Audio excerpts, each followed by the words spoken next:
on est ravis de vous accueillir. Ce film Mon chien stupide, c'est l'adaptation d'un roman très célèbre de John Fante. Alors, des histoires de crise existentielle, des histoires de couple, ça remplit la littérature et le cinéma. Qu'est-ce qui vous a attiré dans le bouquin de Fante et qui vous a donné envie de l'adapter? C'est que ce personnage dit clairement qu'il n'en peut plus de sa femme et de ses enfants, quoi. C'est pas nombreux à dire ça. Ils vont rigoler un peu ou ils vont prendre au sérieux tout ce que je dis? Non, mais c'est quand même un peu ça, il n'en peut plus de ses enfants en tout cas. Voilà. C'est cette franchise-là qui vous a séduit? Oui, il y a dans Fante un esprit que j'aime bien qui n'est pas tout à fait correct, quoi. Ça veut dire que les enfants, comme on les fait, on n'a rien le droit de dire, il ne faut surtout pas parler des enfants, c'est sacré, etc. Et lui, il ose dire que ça le fait chier. Et ça m'a beaucoup amusé. Ouais. Et Fante, on sait aussi que c'est un auteur qui utilise un peu ses personnages comme ses doubles littéraires, à travers lesquels il exprime toutes ses fêlures personnelles. C'est aussi quelque chose qui vous a parlé, ça? En général, quand on fait un film ou quand on écrit une histoire, etc., c'est que forcément, vous avez une proximité avec l'histoire ou avec ce personnage. Mais lui, il a enfoncé le clou, parce que de film en film, il y a le même... de livre en livre, il y a souvent le même personnage. On va vous faire passer le micro, parce que j'imagine... On est complètement dans le droit, hein. Je sais pas si... Mais c'est très bien. Pour une fois, on n'a pas des projecteurs dans la gueule. On va vous faire passer le micro dans la salle, parce que j'imagine que vous avez beaucoup de questions à poser à Yvan Attal. J'imagine qu'on va parler du chien, mais pas seulement ce soir. Alors, qui se lance? En général, on en désigne un pour commencer, et puis après, ça lance le reste. Allez, allons-y, vous êtes courageuse, madame. Oui, c'est toujours moi. Vous commencez toujours? Souvent. Bon. C'est pour ça qu'on vous met au premier rang. Voilà, c'est ça. C'est pas être très... Voilà, merci déjà d'être là. Merci. Alors, j'ai passé une très belle soirée. Je ne savais pas quoi m'attendre parce que souvent vous faites des films quand même qui sont un peu assez noirs. Donc ça... Ah bon? Souvent.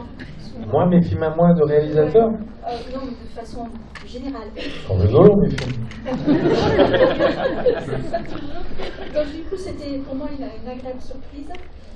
D'ailleurs, donc vous voulez dire que vous n'aimez pas mes films précédents? C'est-à-dire qu'après la semaine que j'ai passée... En même temps, c'est bien que ce soit elle qui commence, peut-être ça va monter. Je suis agréablement surprise de finir la semaine avec un film plaisant. Eh ben, ça me fait plaisir. Voilà, parce que ça a été un peu lugubre. La semaine. Oui. Allez-y, racontez-moi. Racontez-nous. Je vais pas plomber l'ambiance. Non, c'était très très bien. Je voudrais savoir par rapport au livre, quel est le pourcentage qui a été changé, si vous avez changé quelque chose au niveau d'écriture. Globalement, j'ai adapté le livre. À une exception près, c'est quand même le personnage que joue Charlotte. Dans le livre, ça ressemble pas tellement à ça. Dans le livre, elle est réduite à une femme qui s'occupe de ses enfants et qui est très raciste, qui ne supporte pas que son fils sorte avec une fille noire, en fait. Et parce que le livre se passe dans les années 60 aux États-Unis, donc c'est quand même une critique de l'Amérique de cette époque-là. Mais ça, je ne pouvais pas garder parce que ça aurait pris trop d'importance dans le film. Et puis il y a une autre chose que j'ai coupée, qui est qu'à la fin de la scène où il fume un joint, voilà, sauf qu'elle s'évanouit, elle vomit et il la baisse dans son vomi. Voilà. C'était pas nécessaire. Alors ça, madame, j'ai coupé pour vous, parce qu'on m'a dit qu'il y a une dame à Montpellier, elle aime pas trop vos films, c'est toujours un peu noir. Alors là, j'ai coupé. J'ai dit, il faut quand même que ce soit rigolo pour elle. Bon, je vais être bateau, alors le chien. Parlez-nous du chien, s'il vous plaît, il est formidable. Eh ben, il sentait très mauvais. Et qu'est-ce que je peux dire sur ce chien? Comment ça se passe un casting pour un chien comme ça? On n'a pas fait vraiment un casting, mais on s'est décidé sur cette race de chien. Voilà. Qui est quand même assez phénoménal. Ouais, c'est tout le monde nous a Dog dissuadés. napolitain, c'est ça? Matin de Naples. Matin de Naples, pardon. Tout le monde nous a dissuadés, mais en fait, on a essayé de nous refourguer d'autres races de chiens, et puis on a quand même insisté, et on a demandé à avoir un matin de Naples, et un matin de Naples qui est arrivé. Il y avait une gamelle, il a bu, Il a arrosé toute la pièce. On a compris que c'était ce genre de chien dont on avait envie. Mais après, c'est toujours compliqué de tourner avec des animaux, donc voilà. On en avait 4. 4 pareils. Il y avait 4 pareils, enfin 4 pareils. Il y en avait un qui avait ma sympathie plus que les autres, celui-là, je crois. Voilà. Et les 4 sentaient très mauvais. Je crois que c'est propre à la race. Alors, est-ce qu'on a des questions un peu plus haut dans la salle? On vous envoie le micro là-haut. Là, il y a un monsieur là. Ah oui. Là.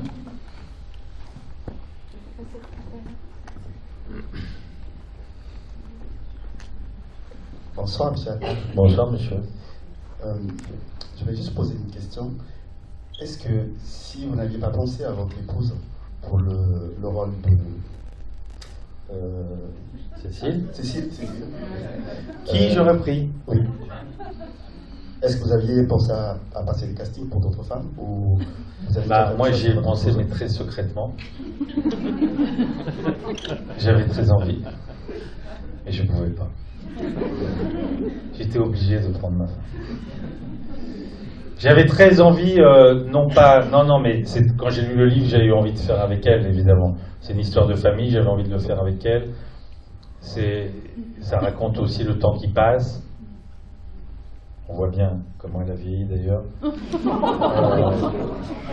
Je m'amuse un peu. Elle n'est pas là. On lui dira pas. Voilà. Je me venge. Non, mais donc du coup, évidemment que j'avais envie de faire ça avec elle tout de suite. Très bon choix. C'est un bon choix. Je ne sais pas ce que vous en pensez, madame. Ah ça, elle a posé sa question, maintenant elle est sur son portable, elle. Elle a eu sa réponse, et maintenant elle est sur son portable. Elle s'en fout des autres. J'essaie de prendre une belle photo. Ah bon, mais bon. C'est pas la première fois que vous tournez en duo avec Charlotte Gainsbourg. Non, ça fait plusieurs fois. Et c'est un peu la continuité de Ma femme est une actrice. Oui, sans faire exprès. On a l'impression qu'on avance à chaque fois un stade de la vie en même temps qu'on avance son âge. Exactement. Voilà. Le prochain, elle sera en déambulateur. Sur les EHPAD. Moi, je serai en moto, sur une grosse moto. Vous avez l'air de Méga pro. Vous avez l'air de dire que c'est une évidence de tourner ça en famille, alors que ça pourrait sembler d'autant plus difficile, parce que ça met le doigt sur plein de choses drôlement compliquées de la vie qu'on n'arrive pas forcément à... Oui, mais à justement, il y a dire, quelque chose qui est jubilatoire de faire ça aussi ensemble. Ouais. Et puis quand même, il y a une complicité, une intimité, une complicité qui fait que les choses se comprennent vite. Je sais pas, cette scène où on est censé fumer un joint, s'il faut rire, etc. Je pense que j'aurais pas pu le faire avec une autre actrice de cette façon-là. Donc c'est agréable de tourner avec des gens, d'ailleurs même pas forcément avec sa femme, mais avec des acteurs avec qui on a des liens, ou etc. Les choses vont plus vite parce que il y a une complicité, on a l'habitude de se parer ou de faire... Je sais pas, voilà.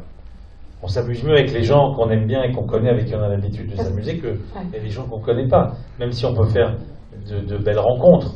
Mais en général, on aime bien être avec les gens qu'on aime bien, quoi. Sans dévoiler de sa propre intimité, finalement, parce qu'on a beau savoir que c'est une fiction, forcément, on interprète des choses.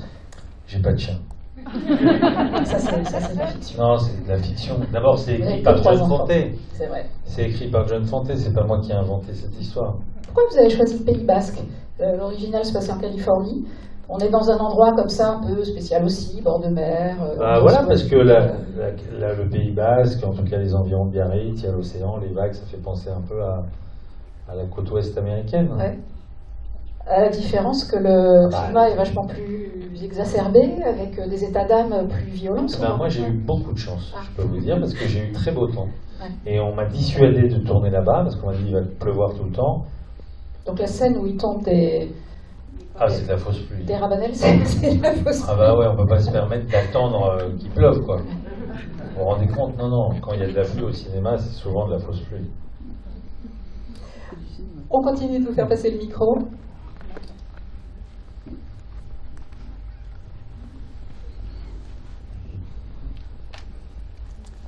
Bonsoir.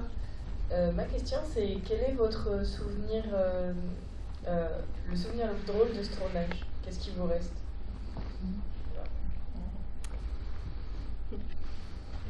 Et j'essaie de... Non, pourtant c'était très rigolo. Hein. Mais j'ai pas un souvenir particulier, je sais plus. Il y a eu plein de moments très très drôles, notamment avec le chien. Le chien qui faisait ça très spontanément, par exemple. On tournait, voilà, un moment, mais en même temps, c'est pas très rigolo d'ailleurs. Mais on tournait la scène avec les gendarmes et il y avait Pablo qui jouait un de mes fils, qui était sur le fauteuil, face à nous dans la salle à manger. Et le chien est couché à côté de lui. Et à chaque fois que Pablo parlait, le chien se levait et faisait son affaire, quoi. Et donc on coupait à chaque fois. Mais le chien aimait, il était vraiment comme il était comme ça. Donc voilà, ça c'était un peu rigolo et en même temps un peu humiliant. Que moi j'ai mis beaucoup de temps avant de finir la scène où aussi Charlotte me quitte au téléphone, parce que je suis assis sur un canapé avec le chien et je me lève pour aller lui parler et le chien, à chaque fois que je me levais, il se levait et donc très souvent on était obligé de couper. Voilà. Mais honnêtement, c'était pas très rigolo en réalité. Des trucs rigolos, je sais plus. C'était tout le temps rigolo, en fait. Non, parce que c'était un tournage très agréable. Il y a beaucoup de moments, effectivement, où on est toujours sur le fil entre des moments terribles, très tendus, et des moments où ça l'est tellement que ça en devient drôle. Moi, c'est ça que j'aime dans le ton de Fante, que je trouve que vous avez merveilleusement traduit, c'est que on n'est jamais cynique, mais on est toujours entre un peu d'acidité, un peu d'amertume, et voilà. Il y a quand même un peu de cynisme chez ce monsieur, quand même. Mais bon, je suis d'accord. Sans jamais de méchanceté. Non, il n'y a pas de méchanceté. C'est ça que j'entends dans le cynisme. En tout cas, on se rend compte qu'il aime sa famille, quoi. Voilà. Il y a de vraies questions sur la paternité, alors justement par rapport au temps qui passe, au moment où les enfants s'en vont, et toutes ces questions, parce qu'il y a la crise de couple, c'est une chose, mais tout ce qu'on se demande sur ses enfants, est-ce qu'on a le droit de ne pas être content des choix que font ses enfants, quand on se demande quel père on a été pour eux, est-ce qu'on est... Ils vont pas vers la vie qu'on a imaginée pour eux, ça remue énormément, ça. Alors j'imagine que ceux parmi vous qui sont parents doivent aussi se poser ces questions, mais d'avoir des enfants il y a votre fils dans le film, Ben, qui ont cet âge-là, ça rend les choses d'autant plus faciles à mettre en scène, j'ai envie de dire, ou... Parce que c'est une évidence. C'est la même chose qu'avec Charlotte, sauf que lui, Charlotte, elle avait déjà fait ça. Lui, il avait envie de le faire, donc on a fait des essais. Et encore, il avait envie de le faire, il n'osait pas vraiment le dire. Il a fallu comprendre quand même qu'il avait envie de faire ça et qu'il n'osait pas le dire parce que justement, son père et sa mère font ça. Donc il a fait des essais, je me suis fait virer de la salle de casting parce que la directrice de casting m'a dit que j'étais plus dur avec mon fils qu'avec les autres. Donc j'ai bien voulu m'en aller. Votre femme dit ça aussi souvent dans les interviews. Voilà. Et du coup, alors ensuite, quand j'ai vu les essais, tout le monde était d'accord qu'il avait fait des essais formidables et que j'avais aucune raison d'hésiter, quoi. Voilà. Et vraiment, je regrette pas.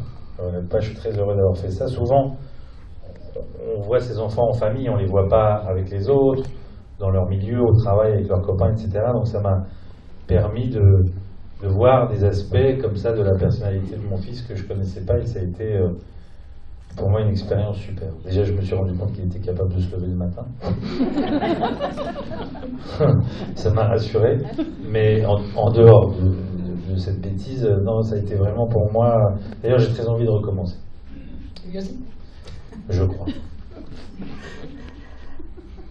Alors, à vous. Sébastien, on a quelqu'un un peu plus bas. Sans micro, peut-être, non? Ou alors on va essayer de le faire passer. Alors, vous remontez derrière, puis on vous dira stop.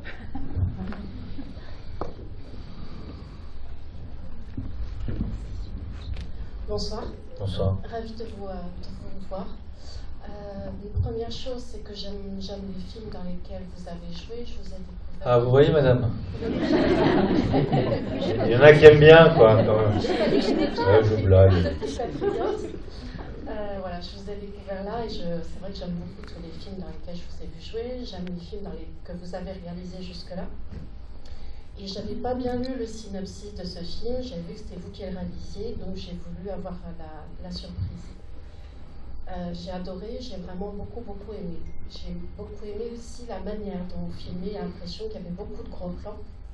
Et voilà, ça m'a énormément plu. Et ma question, c'est qu'est-ce qui a fait que vous avez eu envie d'adapter ce livre? D'abord, merci beaucoup. Ensuite, parce que ça m'a parlé, parce que j'arrive à un âge où effectivement, ce qui est bizarre, c'est qu'on m'a proposé ce film, l'adaptation de ce livre il y a 20 ans. Oui, il y a 20 ans, mon producteur de l'époque avait les droits, il m'a proposé de faire ce film. Et il y a 20 ans, j'avais pas une femme depuis 20 ans et 3 enfants. Et je suis passé totalement à côté. Et quand on m'a reproposé le livre, je l'ai relu. Et d'ailleurs, j'aurais très bien pu dire non, je l'ai lu il y a 20 ans, etc. Mais en fait, je l'ai relu parce que c'était devenu entre-temps le livre préféré de mon fils. Alors j'avais envie de voir ce qu'il avait vu, lui, que moi j'avais pas vu. Alors en même temps, j'ai compris que lui s'identifiait aux enfants, mais que moi à l'époque, j'étais ni trop jeune, ni trop vieux. Et là, voilà, là j'ai compris que j'étais devenu un vieux con, en aimant le livre cette fois-ci, en me disant ah oui, j'ai envie de le faire. Mais parce que j'ai été touché par cette histoire, parce que j'ai été touché par un type, parce que je me suis reconnu en réalité. Je l'avoue, quand je suis par moment avec ma famille, j'étouffe, et dès qu'ils s'en vont, je range tout chez moi, je suis très content de me retrouver tout seul, je range les jouets, je rentre tout, et puis tout d'un coup, paf, c'est silencieux, c'est vide, je crois que c'est bien, et en 2 minutes, l'angoisse me monte. Donc voilà, j'ai été touché par cette histoire parce que je me suis totalement reconnu, quoi. Et votre fils, celui qui a vu le livre, c'est celui qui a joué dans le film? Oui. Oui, c'est parce que comme il fume beaucoup d'herbe dans la vraie vie, voilà, autant qu'il le fasse pour de bon au cinéma. C'est payé par la prod. C'est pas de la vraie là pour le coup. Et la productrice qui est là. Vu dans quoi t'as mis ton argent? Bonsoir. Bonsoir. Donc, bonsoir, Bonsoir. On s'est régalé pour ce film. Mais je reviens, j'ai une petite question par rapport à ce que vous avez dit pour le chien. Hein, c'est de ces élans de tendresse. Est-ce que ça a été vraiment voulu ou vous les avez subis pendant le tournage? Non, dans le livre, il fait ça. Donc il fallait qu'on le filme. Mais ce que je veux dire, c'est que lui, il le faisait tout le temps. Il le faisait pas avec les acteurs, il le faisait avec le chef-op, avec... ça devenait compliqué, quoi. Voilà. C'est que vraiment, c'était... c'est pas une blague, hein. Il était très, très obsédé, quoi. Ouais, sur les garçons de préférence. Non, mais sur les garçons. Il avait lu le livre. Sur les garçons. Ouais. En tout cas, il y avait le chef-op, je me souviens très bien. Le chef-op, moi une fois, Pablo, tout le temps il était amoureux de Pablo, je crois. Le petit. Oui. Celui qui a l'écolo là dans mon film. Il faut amoureux de lui. La voix off du personnage, c'est le texte du livre ou oui, c'est adapté encore? C'est adapté pour ce qui concerne Charlotte. Le reste du temps, enfin il y a des mélanges. Mais comme effectivement on a eu besoin d'inventer une histoire à ce personnage, donc tout ce qui la concerne, le fait qu'elle avait étudié les lettres, qu'elle était partie déjà avec un étudiant, tout ça c'est pas du tout le livre. Tout ça c'est écrit à la façon un peu de Fante pour matcher avec le reste. Ce qui est terrible dans cette famille, c'est que on s'exprime en fait, parce que ça parle, ça gueule, ça s'engueule, enfin, ça va assez fort, mais qu'au fond on met du temps à se dire les choses fondamentales. Est-ce que vous pensez qu'après avoir vu ça, ou vous, après avoir intégré comme ça l'histoire de ce bouquin, ça va changer un peu les choses? Ça fait des piqûres de rappel, parce que c'est maintenant, important. à chaque fois que je leur dis tu me fais chier, ils comprennent que ça veut dire je les aimais quand même. Mais non, mais c'est quand même. Enfin, oui, en même temps, un film, souvent on se dit, on a cette question, comment on sort du film, qu'est-ce que ça a fait, etc. Et on a tendance à dire, bah rien, pas grand-chose. Mais en réalité, non. C'est sûr qu'on apprend des choses d'un film qu'on fait, on se rend compte d'un certain nombre de choses. Mais moi, ça m'a libéré, justement.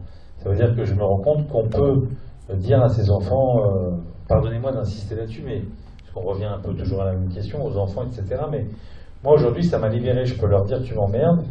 Je sais qu'ils ne comprennent pas des choses plus tordues que ça, quoi.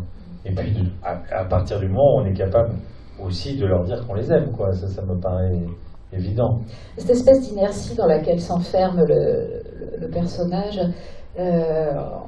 reprochant aux autres d'être responsable de son mal-être, vous pensez que c'est quelque chose qui est typiquement masculin, ou que le film il aurait pu être aussi en inversant les genres?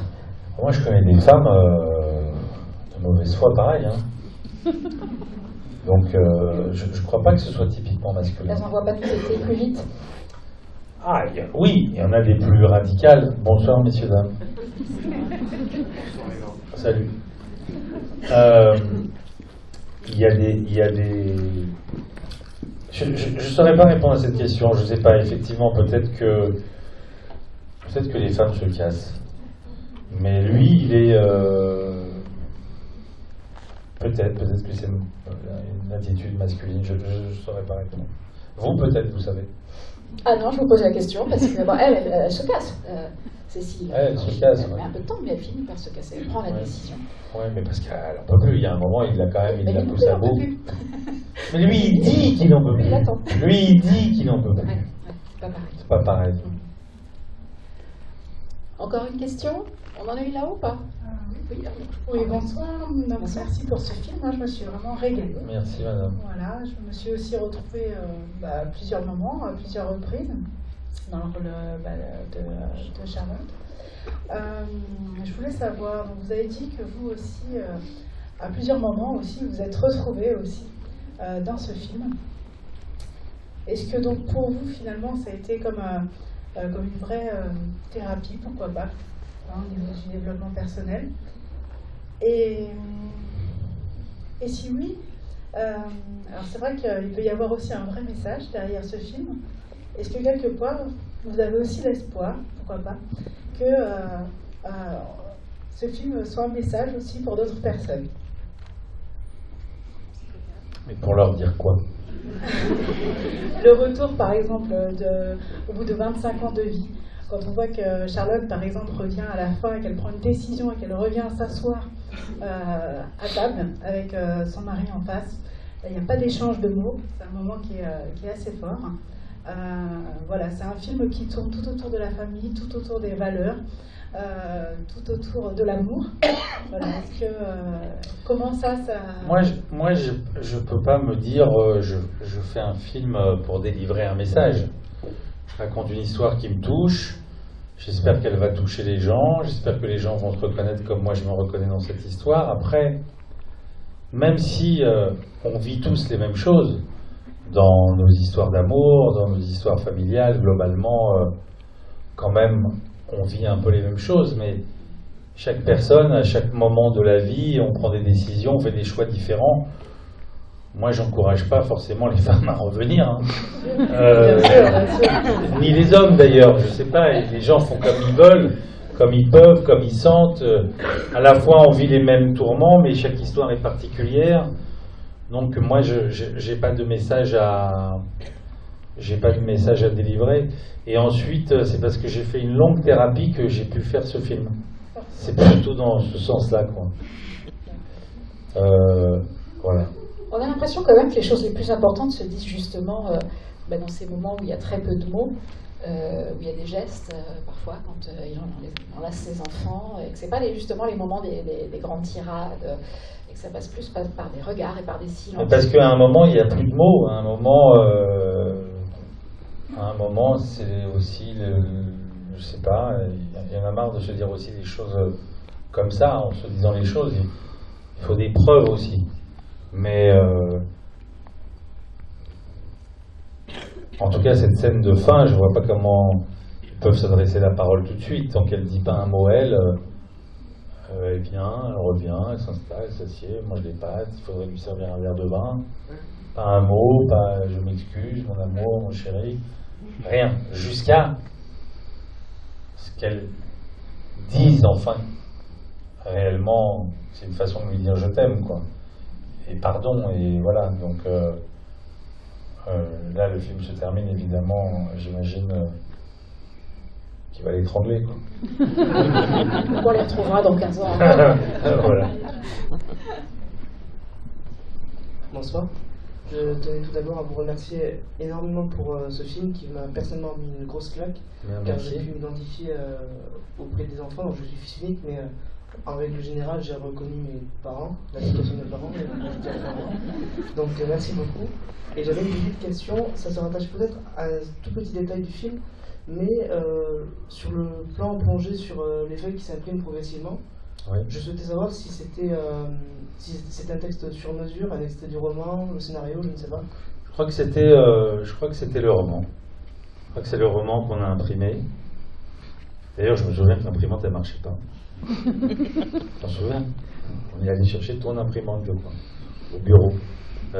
Mais c'est le roman. En fait, j'ai demandé, il y a l'accessoiriste qui se charge de ça, il a tapé le roman sur des feuilles, ou en tout cas, il a imprimé le roman. Je ne sais pas comment il a fait, mais j'avais envie que si on pouvait lire, que je ne me rendais pas compte souvent. D'ailleurs, je n'ai même plus jamais fait gaffe, mais oui, il fallait qu'au cas où on puisse reconnaître le texte, qu'on comprenne que c'était le roman, quoi. Merci beaucoup. Il n'y a pas de quoi. Bonjour, monsieur Attal. J'ai trouvé votre film. Alors, vous êtes où? Là, ici. C'est bon.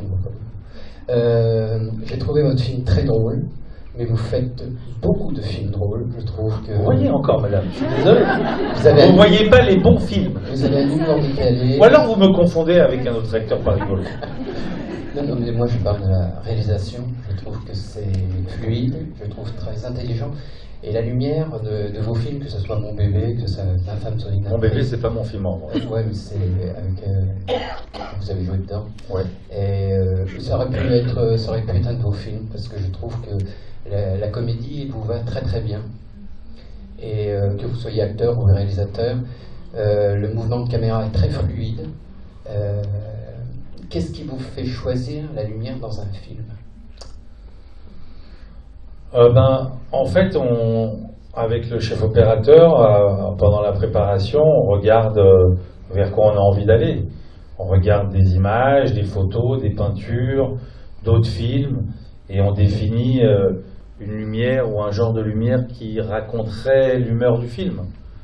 Les nuits, le jour. Et donc on s'imprègne de beaucoup d'images, et à un moment, il y a des choix qui se définissent comme ça.